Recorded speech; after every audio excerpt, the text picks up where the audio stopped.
Movie की शुरुआत में हम एल्वीरा को देखते हैं, जो प्रिंस जूलियन की रोमांटिक कविताएं पढ़ती हुई मन ही मन प्रिंस जूलियन से शादी के सपने सजा रही होती हैं। लेकिन उसकी बहन आल्मा उसे होश में लाती है। उसके बाद दोनों बहनें उनकी विधवा माँ रेबेका के साथ एक दूसरी बग्घी में बैठकर उनकी माँ के नए पति के महल में शिफ्ट होने के लिए निकल जाती है। दरअसल रेबेका ने एक उम्रदराज आदमी ऑट्टो से शादी करने का फैसला किया है, ताकि उन्हें भी शाही परिवार का दर्जा मिल जाए और साथ ही पैसों की समस्या भी दूर हो पाए। महल में ऑट्टो की पहली शादी से हुई बेटी एग्नेस भी अपने पिता के साथ उनका स्वागत करती है। एग्नेस देखने में काफ़ी खूबसूरत है और वहीं एल्वीरा के दांतों में ब्रेसेस लगे हुए हैं। लेकिन अभी एल्वीरा को एग्नेस की खूबसूरती से किसी प्रकार की ईर्ष्या नहीं होती है। एग्नेस भी उसे खुशी से अपना कमरा दिखाती है। एग्नेस का कमरा किसी राजकुमारी जैसा है, जिसमें शानदार ड्रेसेस और काफ़ी सारे गहने भी हैं। साथ ही उसके कमरे से प्रिंस जूलियन का महल भी दिखता है, जिसे देखकर एल्वीरा काफ़ी खुश होती है और एग्नेस को भी बताती है कि वह प्रिंस जूलियन से शादी करना चाहती है। कुछ समय बाद उनकी माँ रेबेका और ऑट्टो की शादी हो जाती है। पर जब रात में वे सब मिलकर वेडिंग केक का आनंद ले रहे होते हैं, तभी ऑट्टो को अचानक से खून की उल्टी हो जाती है और उसकी मौत हो जाती है, जिसे देखकर सब स्तब्ध रह जाते हैं। बाद में जब एग्नेस अपने पिता की मौत से उदास होकर अपने कमरे में होती है, तब एल्वीरा उसके कमरे में खाना देने जाती है और उसे सांत्वना देते हुए अपने असली पिता की मौत से हुए उनके दुख के बारे में बताने लगती है, जिससे एग्नेस गुस्सा हो जाती है और एल्वीरा से कहती है कि उसके पिता को अगर रेबेका के पैसों की ज़रूरत नहीं होती तो वह उन सबको कभी अपनी ज़िंदगी में आने ही नहीं देते, जबकि रेबेका ने भी ऑट्टो से पैसों के लालच में ही शादी की थी। इसलिए एल्वीरा तेज़ी से दौड़कर अपनी माँ को बताने लगती है कि ऑट्टो के पास कोई दौलत नहीं है, लेकिन पहले से ही महल जब्त करने वाले लोग वहां आकर रेबेका से बात करके ऑट्टो का महल भी जब्त कर लेते हैं। वे लोग समझ जाते हैं कि ऑट्टो भी पहले से ही कंगाल था। रेबेका वहीं गिर जाती है। उसे डर सताने लगता है कि इस उम्र में वह शायद ही अब कोई और अमीर पति ढूंढ पाएगी। तब एल्वीरा कहती है कि वह शादी कर सकती है ताकि कुछ पैसा आए, लेकिन रेबेका को लगता है कि एल्वीरा खूबसूरत नहीं है, इसलिए कोई अमीर आदमी उससे शादी नहीं करेगा और उसकी छोटी बेटी आल्मा की भी अभी शादी की उम्र नहीं हुई है। एल्वीरा भी खुद को आईने में देखकर उदास होती है। अगली सुबह राजमहल से एक संदेशवाहक उनके महल आकर बताता है कि राजा और प्रिंस जूलियन राज्य के सारे शाही परिवारों की सभी कुंवारी लड़कियों के लिए भव्य बॉल का आयोजन करने वाले हैं, जिसमें एग्नेस और एल्वीरा दोनों को भी बुलाया जाता है। एल्वीरा खुशी के मारे प्रिंस से शादी के सपने देखने लगती है, लेकिन रेबेका जानती है कि एल्वीरा को लोग बदसूरत समझते हैं और प्रिंस भी बॉल में बहुत सारी खूबसूरत लड़कियों के बीच एल्वीरा को नहीं चुनेगा। इसलिए वह एल्वीरा को आकर्षक बनाने के लिए एक डॉक्टर बुलाती है और बॉल के बाद डबल फीस देने का ऑफर देती है।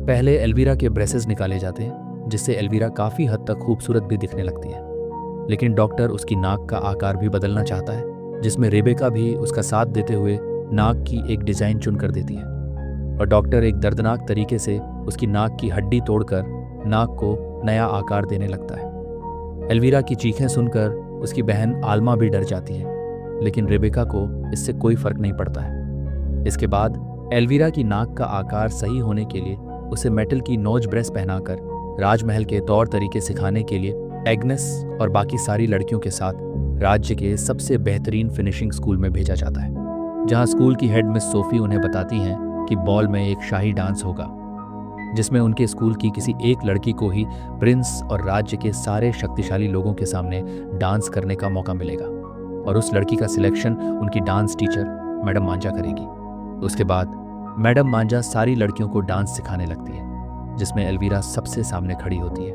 लेकिन मैडम उसे बदसूरत समझकर सबसे पीछे की लाइन में जाने कहती है और एग्नेस की खूबसूरती की वजह से उसे सामने बुला लेती है। तब एल्वीरा बदसूरत समझी जाने वाली लड़कियों के साथ उदासी भरे मन से एग्नेस को अपनी जगह पर डांस करते हुए देखती है। रात में डिनर करते वक्त हम देखते हैं कि रेबेका अब एल्वीरा को सख्त डाइट पर भी रखने लगी है। वहीं एग्नेस रेबेका से कहती है कि वह अपने पिता का अंतिम संस्कार करना चाहती है, लेकिन रेबेका उसे यह कहकर मना कर देती है कि उनके पास अभी पैसे नहीं है और एक बार बॉल के बाद प्रिंस और एल्वीरा की शादी हो जाए, उसके बाद जब उनके पास पैसे होंगे तब वे उसके पिता का अंतिम संस्कार कर लेंगे।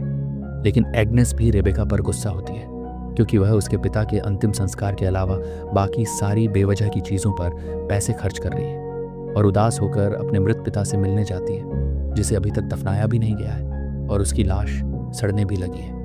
अब अगले कुछ दिनों में एल्विरा और एग्नेस सब कुछ अच्छे तरह से सीखने लगते हैं और क्लास में सबसे अच्छा परफॉर्म करने वाली 14 लड़कियों की एक लिस्ट लगती है जिसमें एग्नेस का नाम सबसे टॉप पर होता है। एल्विरा को उम्मीद नहीं होती कि उस लिस्ट में उसका नाम भी हो सकता है, लेकिन वह अपना नाम लिस्ट में आखिरी नंबर पर देखकर भी खुश हो जाती है। फिर एक दिन उसे क्लास में सामने आकर परफॉर्म करने का मौका मिलता है। तब मैडम मांझा मानती है कि उसमें टैलेंट है, लेकिन उसके बदसूरत होने से उसका टैलेंट किसी काम का नहीं है।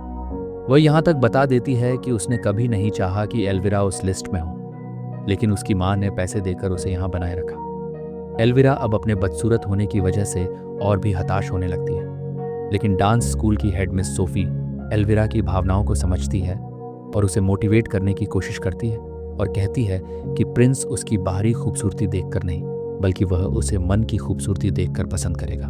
उसकी मदद करने के लिए मिस सोफी उसे एक छोटा सा तोहफा देती है और कहती है, असली मायने अंदर की खूबसूरती के हैं। उसी दिन एल्विरा अपनी छोटी बहन आल्मा के साथ जंगल की सैर पर निकलती है। वह आल्मा से एक वादा करने को कहती है कि वह उसका एक राज किसी को भी नहीं बताएगी। फिर वह उसे मिस सोफी से गिफ्ट मिला टेपवर्म का अंडा दिखाती है और उसे बताती है कि अगर वह यह अंडा खा लेगी तो वह कितना भी खाना खाए उसका वजन नहीं बढ़ेगा। आल्मा उसे चेतावनी देती है कि इससे तो उसे हमेशा भूख लगती रहेगी और उसकी सेहत भी खराब हो जाएगी। लेकिन एल्विरा भी प्रिंस को पाने के लिए किसी भी हद तक जाने के लिए तैयार होती है और आल्मा से कहती है कि एक बार वह पतली और खूबसूरत हो जाए तब वह टेपवर्म का एंटीडोट खा लेगी। आल्मा उसे माँ के इशारे पर कुछ भी करने वाली पागल लड़की कहकर गुस्से में दोनों घोड़े लेकर वहां से चली जाती है और एल्विरा जंगल में अकेली रह जाती है। वह टेपवर्म का अंडा भी निगल लेती है। इसी बीच एग्नेस उनके अस्तबल में काम करने वाले एक लड़के इसाक से मिलती है। एग्नेस इसाक को चाहती है, लेकिन साथ ही वह प्रिंस से शादी करने का मौका भी नहीं गंवाना चाहती है। रात में जब एल्विरा घर पहुंचती है तो वह अस्तबल में एग्नेस को इसाक के साथ संबंध बनाते हुए देख लेती है और रेबेका को सब कुछ बता देती है। रेबेका भी गुस्से में सजा के तौर पर एग्नेस को उसके ही घर में नौकरानी बना देती है और इसाक को भी मारकर वहां से भगा देती है। लेकिन अब एल्विरा को एग्नेस के साथ बुरा होता देख खुशी होने लगती है। अब ऐसे ही 3 महीने गुजर जाते हैं और एल्विरा की मेटल नोज ब्रेस हटाई जाती है। उसकी नाक अब बिल्कुल ठीक लग रही होती है और अब वह पतली भी हो चुकी है। लेकिन अब उसे एग्नेस से जलन होने लगती है, क्योंकि इतना सब कुछ करने के बाद भी एग्नेस अभी भी उससे खूबसूरत दिख रही होती है। इसलिए वह एक और सर्जरी कराने का फैसला करती है, जिसमें और भी दर्दनाक तरीके से उसकी पलकों पर लंबी पलकों के इम्प्लांट सीले जाते हैं और उसकी आंखों पर पट्टियां बांध दी जाती हैं। रात में एल्विरा को टेपवर्म की वजह से तेज भूख लगने लगती है। अंधेरे में लड़खड़ाते हुए एल्विरा अपनी पट्टियां खोलकर किचन की ओर जाने लगती है। तभी वहां एग्नेस आ जाती है और एल्विरा से अपना बदला लेने की बजाय उसे खाना खिलाती है। अगले कुछ दिनों में टीचर्स एग्नेस की एब्सेंस से परेशान हो जाती हैं, क्योंकि रेबेका एग्नेस के बीमार होने का बहाना करके उसे डांस क्लास भेजना बंद कर देती है। मजबूरी में वे लीड रोल के लिए दूसरी लड़की चुनने का फैसला करते हैं, लेकिन कोई लड़की फिट नहीं बैठती। तभी उनकी नज़र एल्विरा पर पड़ती है, जो इतनी सारी सर्जरी के बाद अब अच्छी दिखने लगी होती है। मिस मांझा एग्नेस की जगह उसे लीड रोल के लिए चुन लेती है। लेकिन उसी रात एग्नेस और एल्विरा नोटिस करते हैं कि एल्विरा के बहुत ज़्यादा बाल झड़ने लगे हैं। एल्विरा यह देखकर डर जाती है। थोड़ी और रात होते ही रेबेका उसे बॉल में पहनने के लिए एक खूबसूरत सी ड्रेस लाकर देती है। एल्विरा एग्नेस को उसे पहनने में मदद करने के लिए बुलाती है, लेकिन डिजाइनर एग्नेस की खूबसूरती देखकर उससे बेहुदा हरकत करने लगता है। तब एग्नेस गुस्से में उसके मुंह और जमीन पर थूक देती है, लेकिन उसकी सौतेली माँ एग्नेस को ही उसे साफ करने कहती है। बाद में डिजाइनर को भी एल्विरा के झड़ते बाल दिखते हैं, इसलिए वह उसे एक खूबसूरत सी विग भी देता है। एग्नेस भी बॉल में जाने के लिए अपने पुराने कपड़े ढूंढती है, लेकिन एल्विरा उसे देख लेती है और उसका गाउन छीन कर फाड़ देती है। एग्नेस फिर से उदास होकर अपने पिता की सड़ती हुई लाश के पास जाकर रोने लगती है। तभी वहां उसकी मरी हुई माँ की आत्मा प्रकट होती है और उसके पिता की लाश के कीड़े सिल्क वर्म्स बनकर उसकी फटी हुई ड्रेस को ठीक कर देते हैं। उसकी माँ की आत्मा उसके बचपन के जूतों को जादू से उसके नाप का कर देती है, लेकिन उसकी माँ की आत्मा उसे चेतावनी भी देती है कि आधी रात के बाद उसकी बग्घी दोबारा कद्दू बन जाएगी। आखिरकार बॉल वाली रात आ जाती है और एल्विरा भी इतनी सारी कोशिशों के बाद काफ़ी सुंदर दिखने लगती है। एल्विरा को भी बाकी सारी लड़कियों की तरह प्रिंस जूलियन के सामने पेश किया जाता है। जब वह अपनी क्लासमेट्स के साथ एक खूबसूरत सा डांस करती है तब प्रिंस जूलियन उसकी ओर आकर्षित होने लगता है। साथ ही महल में आए सारे पुरुष भी उसके साथ डांस करना चाहते हैं, लेकिन प्रिंस जूलियन भी सारी खूबसूरत लड़कियों में से एल्विरा को ही उसके साथ डांस के लिए चुनता है और एल्विरा और प्रिंस जूलियन साथ में डांस करने लगते हैं। लेकिन तभी एक नकाब पहनकर एग्नेस वहां पहुंच जाती है और सारे लोग उसकी ओर देखने लगते हैं। यहाँ तक कि प्रिंस भी एल्विरा को छोड़कर एग्नेस के पास चला जाता है। एल्विरा उदास होकर बाहर आ जाती है और उसे टेपवर्म के अंडों की उल्टी हो जाती है। टेपवर्म की वजह से उसकी हालत भी अब काफ़ी ख़राब होने लगती है। तभी रेबेका वहाँ आकर उसे यह कहती है कि दुनिया में और भी अच्छे मर्द हैं और खुद को संभालने कहती है। फिर वह उसे ज़बरदस्ती वापस डांस फ्लोर पर ले जाती है। एल्विरा भी ज़बरदस्ती दूसरे लोगों के साथ डांस करने लगती है और एक पल के लिए जब एग्नेस का नकाब हट जाता है तब एल्विरा भी उसे देखकर पहचान जाती है। तभी रात के 12 भी बजने लगते हैं, इसलिए एग्नेस वहां से भाग जाती है, लेकिन हड़बड़ाहट में उसका एक जूता वहीं छूट जाता है। प्रिंस भी उस जूते को अपने हाथों में लेकर घोषणा करता है कि जिस लड़की का पैर उस जूते में फिट होगा वही उसकी पत्नी बनेगी। एल्विरा भी अब घर पहुंचती है और गुस्से में एग्नेस पर चाकू से हमला करके उसका दूसरा जूता छीन लेती है, लेकिन जूता उसे फिट नहीं आ रहा होता है क्योंकि जूता बहुत ही छोटे आकार का होता है। एल्विरा सोचती है कि इतनी सारी कोशिशों के बाद वह सिर्फ एक जूते से नहीं हार सकती है, इसलिए वह अपने पैर को काटकर उस जूते के बराबर करने के बारे में सोचने लगती है और फिर अपने पैर पर चाकू रखती है और एक लकड़ी के टुकड़े से उस पर जोर से मारकर अपने पैर की सारी उंगलियां काट डालती है और दर्द के मारे जोर से चिल्लाने लगती है। उसकी आवाज़ सुनकर आल्मा और रेबेका भी वहां आ जाते हैं और यहाँ रेबेका एल्विरा को ऐसा करने के लिए डांटने की बजाय नोटिस करती है कि एल्विरा ने गलत पैर काट लिया है क्योंकि प्रिंस के पास बाएं पैर का जूता है। फिर रेबेका चाकू उठाकर एल्विरा का अधूरा काम पूरा करती है और उसके दोनों पैरों को काटकर जूतों के आकार का कर देती है। एल्विरा अभी भी हल्की बेहोशी की हालत में सपने में प्रिंस को उसे वही जूता पहनाते हुए देख रही होती है।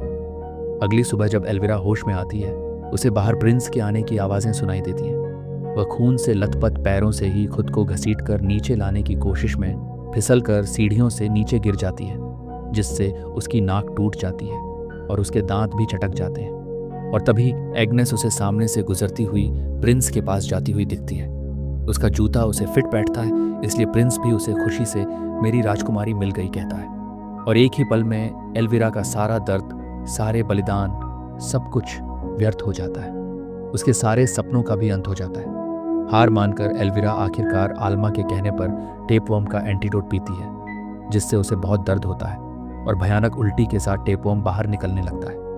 आल्मा उस भयानक लंबे से टेपवर्म को खींचकर बाहर निकाल देती है और उसे चाकू से काटकर मार देती है। फिर आल्मा चुपके से अपनी माँ के कमरे में जाकर उसके गहने चुरा लेती है और आखिरकार दोनों बहनें अपनी माँ रेबेका को छोड़ने का फैसला करती हैं ताकि वे अब अपनी माँ की जहर से भरी जिंदगी से आज़ाद रह सकें। आल्मा एल्विरा को घोड़े पर चढ़ने में मदद करती है और दोनों बहनें सवारी करते हुए वहां से निकल जाती हैं। दूसरी ओर रेबेका एक नए आदमी को बॉल से लाकर अपने जाल में फंसाने की कोशिश में लग जाती है। इसी के साथ मूवी यही खत्म होती है। उम्मीद है आपको कहानी अच्छी लगी होगी। कहानी अच्छी लगी हो तो चैनल को सब्सक्राइब कीजिए। Thank you.